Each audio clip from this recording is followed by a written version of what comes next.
Hello दोस्तों, कैसे हो आप लोग। आज फिर से एक बार आप हमारी वीडियो में आपका स्वागत है। ये हमारी सीरीज की 4th वीडियो है। आपको पता है ये हमारी एक सीरीज है, इसमें हम कोशिश करेंगे कि 45 डेज में आपकी पूरी फिजिक्स बोर्ड के लिए तैयार हो जाए। आज की इस वीडियो में हम पढ़ने जा रहे हैं इलेक्ट्रिक फ्लक्स। ये छोटा सा टॉपिक कवर करेंगे इस वीडियो में, पर ये बहुत इंपॉर्टेंट है एग्जाम के पॉइंट ऑफ व्यू से। ठीक है, अभी तक हम इलेक्ट्रिक चार्ज के बारे में पढ़ चुके हैं, फोर्स के बारे में पढ़ चुके हैं, इलेक्ट्रिक फील्ड के बारे में पढ़ चुके हैं। ठीक है, उसके बाद हमने डायपोल भी देख लिया था। अब बारी है इलेक्ट्रिक फ्लक्स की। ठीक है, इस चैप्टर में हम इलेक्ट्रिक फ्लक्स के बारे में देखेंगे और गॉस थ्योरम के बारे में देखेंगे। ठीक है, electric flux and Gauss theorem. ठीक है, अगर हम क्वेश्चंस की बात करें, इस चैप्टर में से 2 क्वेश्चन बनते हैं जनरली। इस चैप्टर में से जनरली 2 क्वेश्चन बनते हैं एग्जाम के पॉइंट ऑफ व्यू से। एक तो 2 मार्क्स का डिफाइन इलेक्ट्रिक फ्लक्स, इसके साथ में वो इसकी एसआई यूनिट भी पूछ लेता है। ठीक है, पहला क्वेश्चन तो ये। दूसरा क्वेश्चन बनता है prove the Gauss theorem. Gauss theorem का प्रूव करना होता है। ठीक है, इन ये मतलब 5 मार्क्स में बनता है।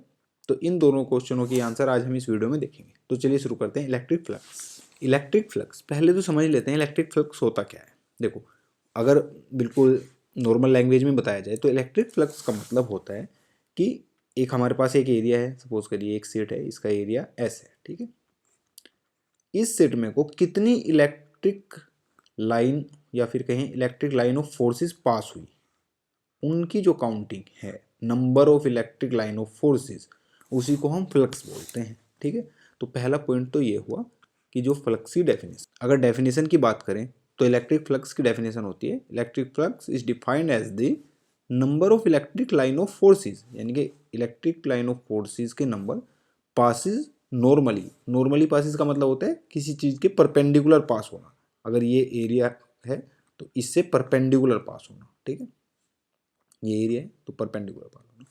Passes normally through a given area inside an electric field, यानी कि जो एरिया इलेक्ट्रिक फील्ड के अंदर रखा हुआ होगा। ठीक है, तो उस एरिया में को परपेंडिकुलर जितनी लाइन ऑफ फोर्सेस पास होंगी उसको बोलते हैं फ्लक्स। ठीक है, इलेक्ट्रिक फ्लक्स को शो करते हैं इस साइन से, इसको बोलते हैं फाई, और इसके साथ में नीचे लिख देते हैं छोटा सा ई।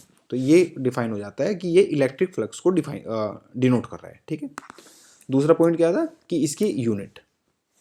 तो पहले तो ये समझ लीजिए फाई जो है वो इक्वल टू होता है, अगर एक इलेक्ट्रिक फील्ड ई है जिसमें ये सीट रखी हुई है और इसका एरिया एस है। ठीक है, electric field multiply area. But यहाँ पे ये बात ध्यान रखें, ये जो इलेक्ट्रिक फील्ड है वो नॉर्मल, यानी कि परपेंडिकुलर का साइन लगा लो, चाहिए normal to the surface area होगा। ठीक है, अब अगर इलेक्ट्रिक फील्ड नॉर्मल नहीं होता है, ठीक, ऐसे देखिए ये एरिया है, ये एरिया वेक्टर है एस, और इलेक्ट्रिक फील्ड थीटा एंगल पे है इससे। ठीक है, ये थीटा एंगल है, यहाँ इलेक्ट्रिक फील्ड है। तो अब क्या होगा, इसको नॉर्मल लाने के लिए, इस डायरेक्शन में लाने के लिए हम क्या लिख देंगे, ई कोस थीटा। तो phi equals to E cos theta multiply S. तो यहाँ से इसको क्या लिख सकते हैं, ई डॉट एस। ये क्या हुआ, स्केलर प्रोडक्ट ऑफ 2 वेक्टर। ये किसके इक्वल होगा, फाई के, यानी कि फ्लक्स इतना होगा। तो हमें फ्लक्स पता लग गया। अब बात आई यूनिट ऑफ फ्लक्स की। तो यूनिट यहाँ से समझते हैं। ई की यूनिट क्या होती है, ई की यूनिट होती है न्यूटन पर कूलम। ये हम पिछली चैप्टर में भी देख चुके हैं, सॉरी पिछले लेक्चर में भी देख चुके हैं, न्यूटन पर कूलम। और एस यहाँ पे एरिया है, और एरिया की यूनिट क्या होती है, मीटर स्क्वायर। तो फ्लक्स की यूनिट क्या बनी, न्यूटन मीटर स्क्वायर पर कूलम। ठीक है, तो ये हुई एसआई यूनिट ऑफ फ्लक्स। तो ये हमने पहले क्वेश्चन का अपना आंसर दे दिया है। डिफाइन इलेक्ट्रिक फ्लक्स हम कर चुके हैं, इलेक्ट्रिक फ्लक्स का फॉर्मूला हम बता चुके हैं, और एसआई यूनिट भी हम बता चुके हैं। ठीक है, अब अपने दूसरे क्वेश्चन की तरफ बढ़ते हैं, गॉस थ्योरम। अभी तक जो हमें फ्लक्स का फॉर्मूला बना वो मिला, वो था phi equals to E dot S. ठीक है, अगर इलेक्ट्रिक फील्ड जो है वो यूनिफॉर्म ना हो, यानी कि non uniform electric field, non uniform electric field होगा तो ई को ऐसे नहीं लिख सकते।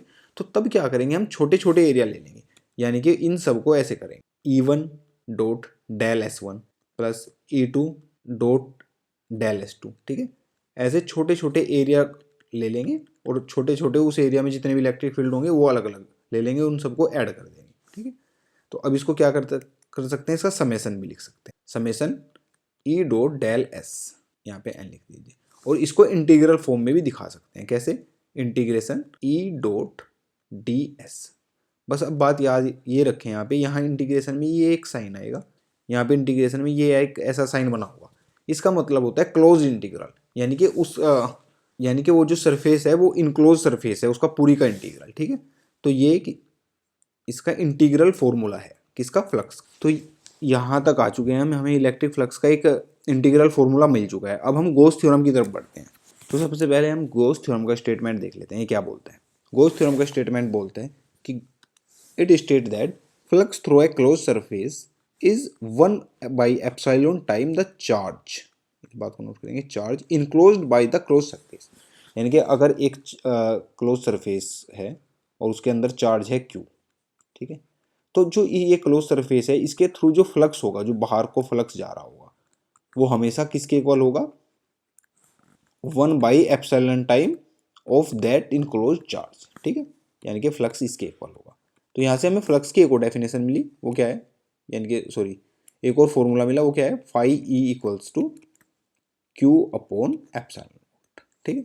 यही है गॉस थ्योरम जो हमें प्रूव करना। क्या ये सही है या नहीं, तो देखते हैं प्रूफ ऑफ गॉस थ्योरम। चीज़ों को सिंपल रखने के लिए हम पॉइंट चार्ज से कोशिश करेंगे कि इसको प्रूव कर सकें। एक पॉइंट चार्ज है हमारे पास Q, हमने एक स्पेयर बना लिया उसके चारों तरफ ऑफ रेडियस R, ठीक।